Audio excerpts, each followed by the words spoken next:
Hello, my wonderful fourth grade students. Over the past few lessons, we've been building up our toolbox of vocabulary strategies. That means strategies that you can use as a reader when you're reading a book and you come to a word that you don't recognize or don't know. So far, we have talked about using context clues, where you read around the word almost like a detective, hunting for different clues right there in the story that will help you guess what that word means. And today, I want to teach you another great strategy that you can use in order to figure out unknown words. This strategy is called word structure. Let's start with a word that many of you are already familiar with: disrespectful. When we look at word structure, we break apart a word into different parts, looking at the base word that's usually at the middle, and any little parts that have been added to the beginning or the end that might change the meaning of the word. One way that I like to do this is using my hands. That's right. Copy and follow along with me. I'm going to put my fingers up like this, flip them around, and put them together. This is how we're going to model word structure. So let's look at the word disrespectful. I'm going to put my chin into each of these sections. Disrespectful.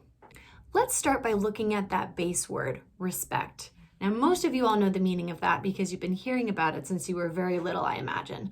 But respect is a word that means that you are treating someone with an appropriate amount of honor and kindness. Respect is at the core of this word. But watch what happens when I add something on the end of the word, like respectful. This little ending full we call a suffix. That's something that happens at the end of the word that will often change the meaning. So let's look at that together. Respectful. Watch how I use it as a clue. It actually means that I am full of respect.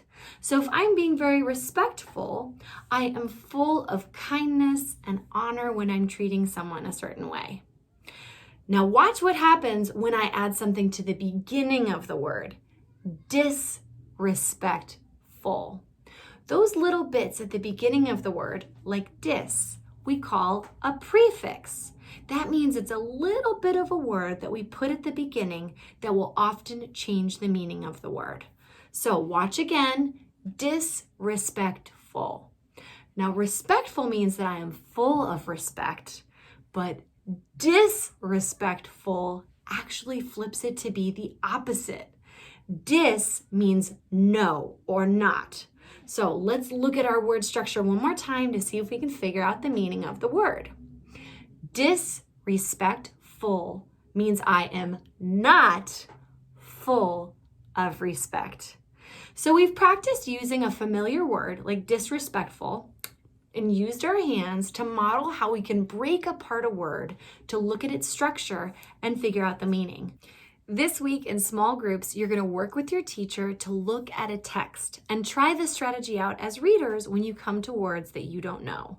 So remember, readers, now in your toolbox, you have context clues, where we hunt for any clues in the story that help us figure out the meanings of unknown words, and word structure, where we examine the parts of the word to look for clues that help us with their meaning. I'll see you next time. Bye.